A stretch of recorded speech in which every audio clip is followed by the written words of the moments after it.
Welcome to the Counselling Tutor Podcast, the must-listen-to podcast for students of counselling and psychotherapy. Here are your hosts, Rory Lees-Oakes and Ken Kelly. Hello and welcome to episode 27 of the Counselling Tutor Podcast with me, Rory Lees-Oakes. And on a very wet day in the northwest of England, I have my co-pilot in all things therapeutic, Mr. Ken Kelly. Hey, great to be here on what is very much a miserable day. And we were just chatting before we went live here, and I'm feeling a little bit miserable from the day, which is interesting how it can affect who we are. And I wonder if it affects our clients and who might present into practice and come to counselling depending on what time of year it is. Interesting study there for someone. Interesting study, and there's maybe look up seasonally affected disorder, which is something that people have because they don't get enough. I think it's vitamin D from the sun. I'm not an expert on this. Yes. But yeah.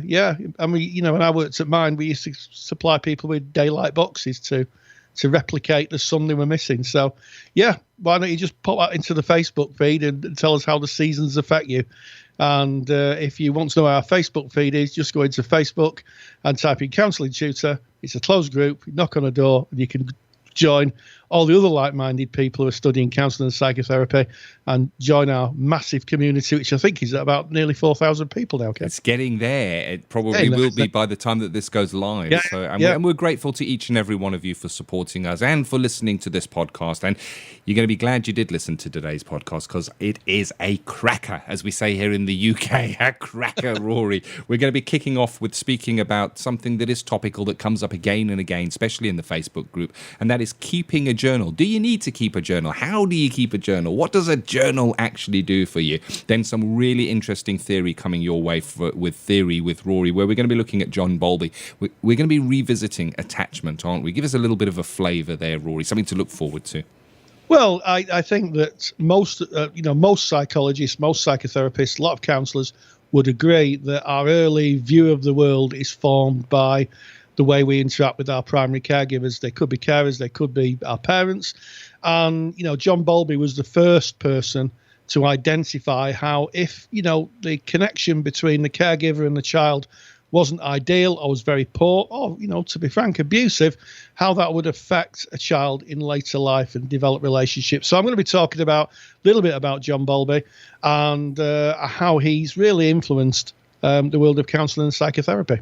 Nice one. Looking forward to that. And of course, I know that very recently you've done a series of lectures, which you did specifically for the Counselling Study resource on attachment theory, and they've been so well received. So it is definitely a topical conversation to be having. We're going to be moving from theory with Rory, going on to us kicking around the topic of discussion, I guess, of how our posture is when we're with a client and what we read in the textbooks. It's called SOLA, and we'll be discussing that a little bit more, the pros, the cons, I guess I'll be sharing what my personal feelings are on that, which we discussed before. But you got to stay tuned for that because that's coming up. But let's kick off with keeping a journal. I remember when it was suggested at level 2 concepts to counselling, the introduction, that I should keep a journal. And I was pretty resistant to that, and I didn't know what I would be writing in the journal, what I had for breakfast maybe, what I had for lunch. But there's quite a lot to it, Rory.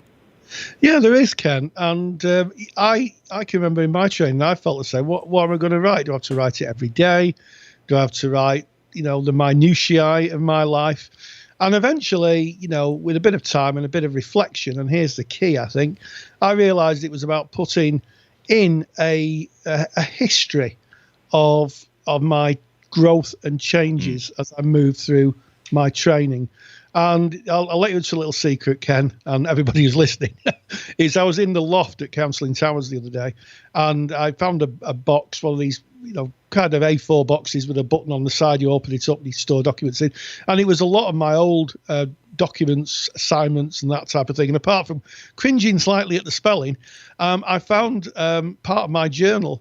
And I had to read through it, and I laughed out loud because I could see how far I'd moved personally, how my attitudes had changed we're talking now nearly 14 years since I started. And what struck me was that I had a line in the sand. I could see where I started from and what was pressing for me and what was troubling me at that point. And I can look back now and think, actually, that's pretty much dealt with. Yeah. I've dealt with that.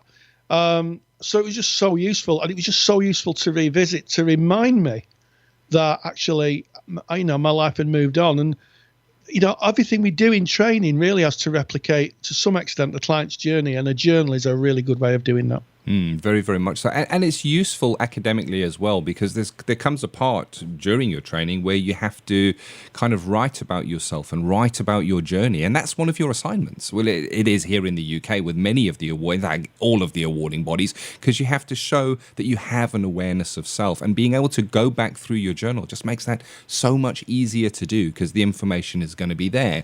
And what I sometimes suggest when it comes to journaling is to write about your feelings, to name feelings, because very often we don't have names for the feelings. We've got the very basic names: happy, sad, angry.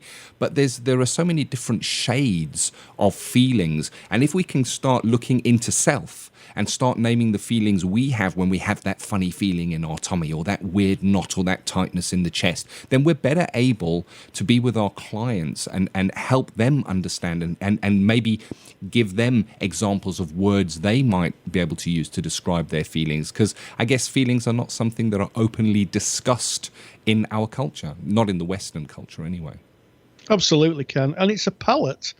I think that when I started off, I had a very narrow palette of emotions, and they became more nuanced as I went through training. And in fact, I've just bought a set of emotion cards for client work, where it's about 40 cards with different faces on, showing different emotions, and it names the emotion.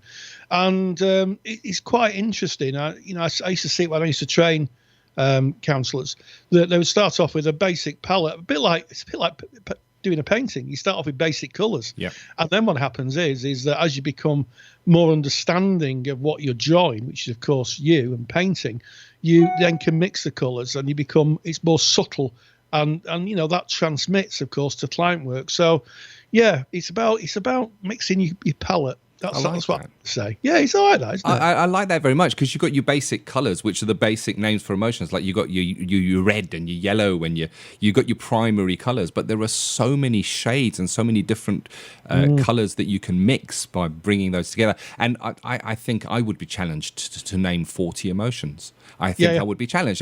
And by writing a reflective journal, you can look for names that would fit for you for emotions. And I like it very much. So have you got any tips of how somebody might go about writing a journal, how they might structure that if they have a difficulty? Because I know I did. I'm dyslexic. Writing does not come easy to me. Any tips that you might have?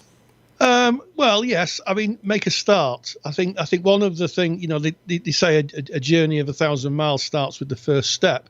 And I think that it doesn't matter where you start as long as you start. So write something down, and then just listen to yourself. Take a few minutes out of your day, and just sit quietly, just thinking about how you feel and what it looks. And even if you can't write an emotion down, just write down, what's going on for you, and eventually you'll be able to connect that wide palette of emotions to the narrative. And isn't that just what we do in counselling? Clients come with what's happening. They're saying this has happened and this has happened. That's the narrative, but the emotions are the music behind it. It's the music behind the words. And once we get a handle on that, we're better able to self-manage ourselves. So start writing the lyrics. Yeah. For the music to come. I like that. That's really nice. So we've got palette, we've got it's kind of an artistic feel that we've got today. Yeah. And one of the things that I realized is kind of when I look back at my journals, when I started off, the handwriting was very neat, and I was very conscious about almost cognitively thinking what I was writing. But then I got to realize nobody's looking at it except me. It is my process journal for me, as long as I can read it. And so it got more and more illegible as it went on, but I can understand understand what is there because I wrote it, and I don't care what the spelling of the word is as long as I can feel that meaning in that moment. And it's not always about going back and rereading it and reflecting on it. It's about in that moment just letting it out. And I guess mirrors in some ways the counselling relationship, in that very often a client will come in with ideas and feelings that go round and round and round and round in their head, playing out stories and scenarios. But when they come into a counselling relationship, it changes the direction. It no longer goes round and round. It changes direction into coming out. And the same is true with journaling. There is a flow there. You're getting stuff out of you. So it doesn't matter what it looks like. It doesn't matter how legible it is. It doesn't matter what the spelling looks like. Just get it out. And if you're not comfortable putting it down on paper, record it. I know that you're an advocate of recording, Rory. I am, yes. I have difficult days with my handwriting. Sometimes it looks like a spider's crawled into an inkwell and just staggered off and died. And other days it looks like the spider hasn't made any attempt at all to make any movement. So what I do is I just record mine. And I find that's useful because I can hear the timbre of what I'm saying. And also it very much links in as a student to what you're going to look at in your own personal therapy. Because if you're writing a journal, what happens is you start to see the threads of what's going on for you, that stuff that may be just on the edge of awareness. And it's so useful then to be able to say, actually, I could really do with exploring that with another. And of course, that other would be your therapist when you take your own therapy. And I have made a video on a structure of journal writing for those people who like a structure. So once this podcast is up, if you go to www.counsellingtutor.com, there's two L's in counselling. We spell it the UK way, or the British spelling. And if you go to this episode, which is episode 27, we'll embed one of my YouTube videos in there, which tells you, it gives you a structure, how to write a reflective journal. I like it a lot. And we're going to move away now from journals. We're going to go to theory, and we're going to be speaking about John Bowlby. Yes, well, he's one of my favourite theorists because he tells us a universal truth that our experiences of childhood really form the people we are. And it doesn't matter, I don't think, which modality of therapy you're training in or you like or you've had. I think a lot of our issues and our views of the world are formed at childhood. I don't think you'd find anybody who'd disagree with that. And Bowlby really was the first person to put that into a theory, to do some research on it. And the striking thing, Ken, it's only been something that's been really discussed at an academic level, I think, since the 1950s. So everything is new. In fact, the biggest change was 1989 with two researchers called Mary Maines, who discovered a different form of attachment. So it's something that's been talked about widely in the worlds of counselling and psychotherapy, and something that I see a lot in client presentations, that eventually, not all, but some, it comes down to their views that they've had in childhood and what they've taken from that. So, yeah, I'm looking forward to that. And I realise we only have a little limited time on the podcast. So, as Ken said, I made 3 video presentations, lectures in the CSR study resource, our library, our online library, which goes into it in great depth. Without any further ado, it's straight into theory with Rory. Counselling Theory with Rory Lees-Oakes. Few people have made a bigger contribution to the world of counselling and psychotherapy than John Bowlby. Born in London in 1907 to an upper middle class family, he was the 4th of 6 children, born to physician Sir Anthony Alfred Bowlby and his wife Mary Bridget Mostyn. He was primarily brought up by a nanny and a nursemaid, only seeing his mother once a day, as was the fashion of the time. At the age of 10, his parents sent him, along with his brother, to boarding school. It may well have been his upbringing which later informed his research and writing on attachments formed between mothers and infants. Initially, Bowlby wanted to train as a surgeon, following in his father's footsteps. However, he became interested in developmental psychology and went on to study psychology and preclinical sciences at Trinity College, Cambridge. After Cambridge, he found work with maladjusted children before enrolling at the age of 22 at the University College Hospital in London. In 1936, he qualified in medicine before going on to train at the Maudsley Hospital in adult psychiatry. In 1936, age 30, he qualified as a psychoanalyst.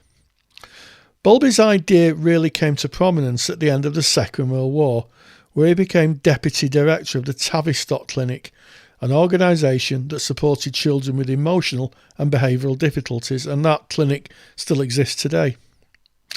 In 1949, Bowlby was commissioned by the World Health Organization to write a report on refugee children who had been separated from their parents because of death or loss of contact due to the war.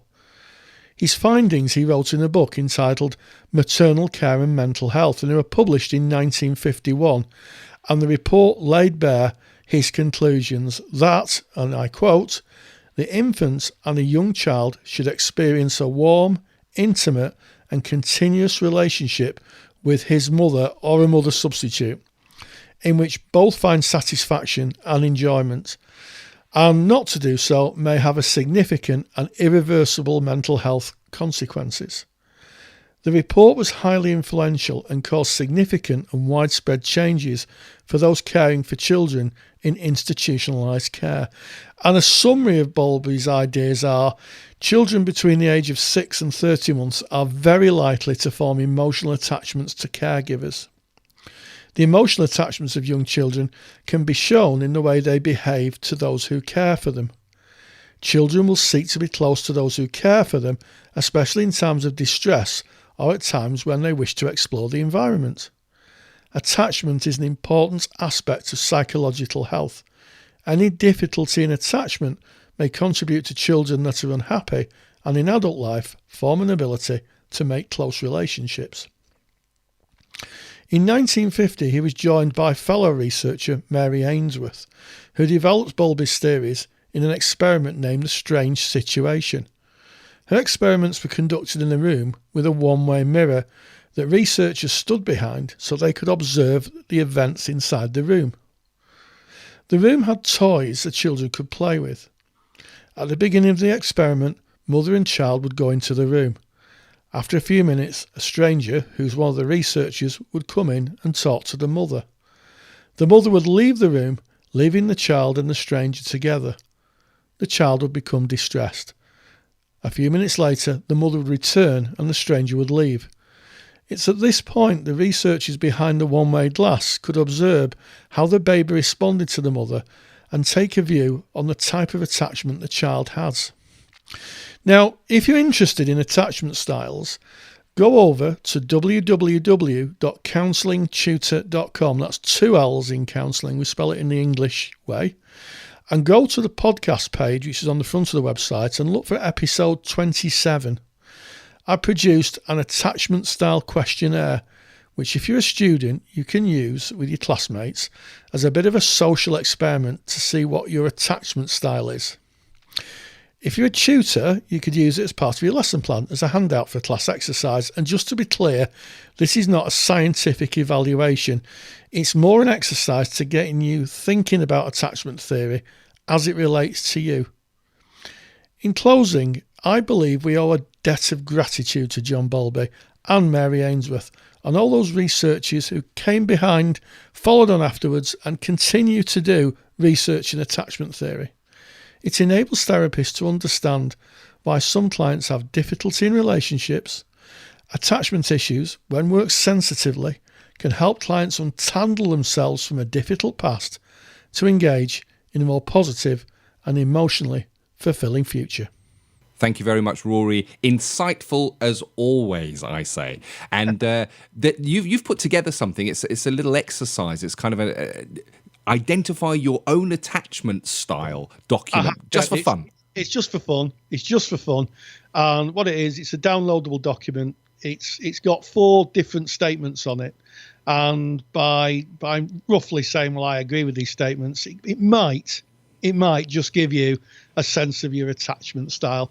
It's a bit of a fun exercise that I used to do with students at college.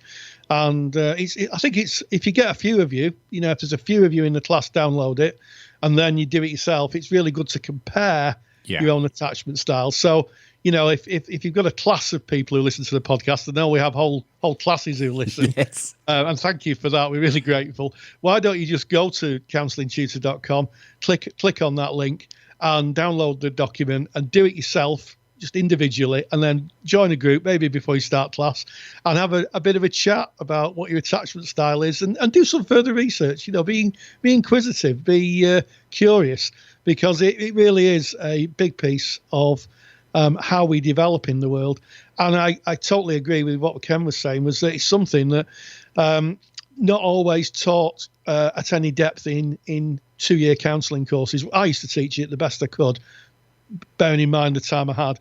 But, on psychoanalytical and psychodynamic courses, our friends in the TA world, they teach it in depth, and it really is important, I think. It's useful, and it's really interesting looking at your own attachment style, getting to know who you are, and that kind of links into the journaling that we were doing earlier. It's just about knowing self, isn't it? The unexamined life is not worth living. So if you want to get that download, you can get it, of course, from counsellingtutor.com. Just click on the podcast tab. It's episode 27. Just click on that and you can download it straight into your inbox.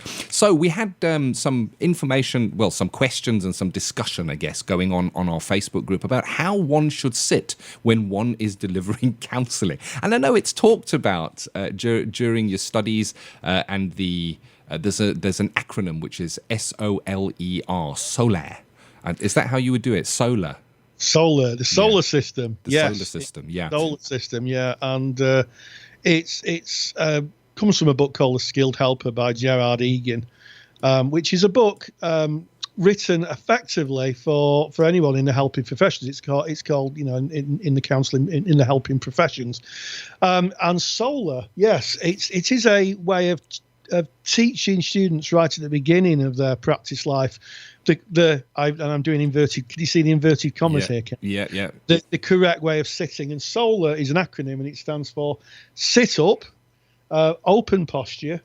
Lean towards the client. It's lean towards the client. Eye contact, and the R, Ken? Relax. So there it is. There's the theory of it. But, for me, I look at that and I get it. And I get that you have to have maybe a framework and an understanding or something to give you the confidence when you first go into counselling of this is how you're supposed to sit. But I'm also really mindful that you should truly be yourself and fully congruent in the relationship. And I wonder if Solar is not very prescriptive in how you should sit, and are you trying to be someone? And I don't know if that's just going around in my head, and I wonder what your thoughts are on that, Rory. Well, I think as a template, to start off, because I think when a lot of students start the counselling journey, there's this perennial, am I doing it right scripts. Yes. That you always say, am I doing it right, Rory? Am I doing it right? And I think that if you set someone off on that, then what they can do is, like with everything in counselling, they can customise it, they can personalise it. And I just want to say a few words on eye contact. I always thought that we put too much emphasis on eye contact. In Western societies, it's perennially, if he doesn't look me in the eye or she doesn't look me in the eye, they're not being truthful. But if you go to Asian societies, eye contact is seen sometimes as disrespectful. In some Caribbean communities, it's seen as disrespectful. So you've got to be culturally aware with eye contact. And, I've seen students and had to say to students, you look like you're a hypnotist. You look like you're staring at the client. It looks a bit spooky. Because people are trying things out. They're trying it out and they're concentrating. And, so be thoughtful on eye contact, and it may not fit for everybody. And I know some people who just don't do eye contact. It's just be thoughtful of it. It is culturally sensitive, but it's a good starting point, Solar, to help develop your own style. I mean, I don't sit like that. I cross my legs maybe and put my hands on my tummy. That's comfortable for me, and it just fits for me. And I've never had a client say anything about that. Yeah, I guess Roger's mentioned that towards the end of his career, that the more he was truly himself within the counselling relationship, the deeper the counselling relationship would go. And it's just another stamp that the congruence is so important, that complete transparency and truly being yourself. And I get that you have to have a framework to start off with, and it's there for a good reason, because I've certainly seen with some learners during the time that I was doing counselling training that they would be a little too relaxed when they were doing simulated skill sessions, almost kind of slouched on the chair. And I wonder what kind of impression that is giving to your client. You want to show your client that you're engaged in the information that they are bringing. You don't want to look disinterested. You want to be aware of your body language, things like crossing your arms. That I wonder how that would go across if you were sat there with your arms crossed while the client was talking, or tapping your legs, or tapping your foot, or having a bouncy foot. So it's really about being very aware of where you are and what signals you might be putting out to the client. But I like the R. I like the R in Solar, which is relax. Yeah. Just relax. And just going on to eye contact that you were mentioning, Rory, sometimes the client will lead you. Look at the client. How comfortable is the client with eye contact? Sometimes a client is bringing shame. You know, eye contact during shame is difficult. It kind of intensifies the shame. So allow the client to lead you. They'll show you how much eye contact should be, or they'll lead you in the eye contact, I guess.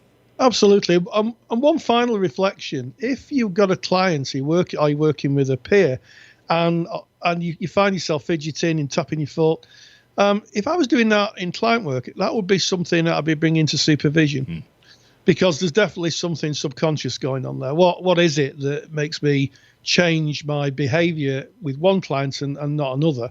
And I would be putting that in my journal. Yeah.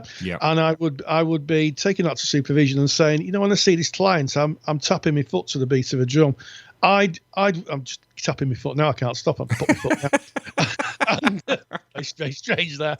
And I would be saying to my supervisor, I need help understanding why my reaction to the client is as such. What's going on for me? So you see how it all links in. You know, the whole of our episode is linked into one thing: focus on the client. 100%. And the one thing that I wanted to leave you with as we kind of leave Solar is how the chairs are set up is often very interesting. And do you sit directly in front of your client, where you kind of 100% linearly facing them, so you're kind of right in front of them? Or do you set the chairs on a slight angle? Yeah. Well, the classic positioning is a slight angle. Yeah. But I find that uncomfortable, so I just place my chair. But I always, when I move my chair forward backwards, I'll always say to the client or the person I'm working with in skills, if I'm doing skills, is this comfortable for you? Always checking out. You know, and I've seen some quite humorous interactions through the years with students, where students are sat so far apart you literally need a telescope to see each other, and sat so close that you know, it looked more like too intimate. That's all I'm going to say. Yeah. So it's always about checking out with the client and saying, you know, is this okay? Is this distance fine for you? And you know, one other observation, I guess, as a male therapist who works a lot with female clients, I'm very conscious of the space between us. Yes. So you know, I would always say I'll say to any client, to be honest, not just female client, is this okay? And certainly when I work with young people, if I had to move across to them, I would tell them what I was doing. So maybe I need to hand them a pen, or so I'll get a pen because they were doing a contract, and say, I'm just leaning across you to get a pen, just to be absolutely transparent in your actions, because it's surprising. Not all guys are good guys, Ken. Yeah, I hear you. And that's a really interesting point that kind of really ties in here, is that as we have our personal space that we feel comfortable with. I know I've got mine. I can be standing speaking with somebody, and if they're standing a little bit too close and they come into that little invisible circle of mine, I get a feeling of dis-ease that comes up inside me. And that varies from culture to culture. And it's very interesting. I lived in South Africa for many, many years, and the Zulu nation in South Africa, and I don't speak for the Zulu nation, so this is very broad, but they tend to have quite a distance between themselves, and that's because they grow up in a land that has such great open spaces, so close. But if you go to China, and again, I don't speak for all Chinese people, where the country is more crowded, people are kind of brought up in more close proximity and maybe have less dis-ease of being close. And of course, I don't speak for anybody here. This is just my opinion, generalizing. Yeah, I'd agree with you. Many years ago, when I worked in the photographic industry, we used to go to Photokina in Germany, to a big photographic fair where people of all nations would come and show their wares. And we would stand on the gantry and we watch the Japanese and the Americans, and the Japanese people would, and I don't speak for all Japanese people or all Americans, would stand very close, and the Americans would walk backwards, and they'd engage in this little dance, and you could see literally two people having a conversation, and they'd literally walk all over the place because the one person would be walking backwards. So we have to be culturally aware, we have to be gender aware. And most important, we just have to be ourselves. No one wants to sit in front of someone who's acting as a therapist. No one wants that. Playing that part of the therapist and being yourself. And I like what you said, Rory, and I think we're going back to it. Let your client lead. Absolutely. What's comfortable for the client? How do they feel? How is your client sitting? They'll show you the way time after time. What an episode. It kind of feels like everything's tied in today, Rory.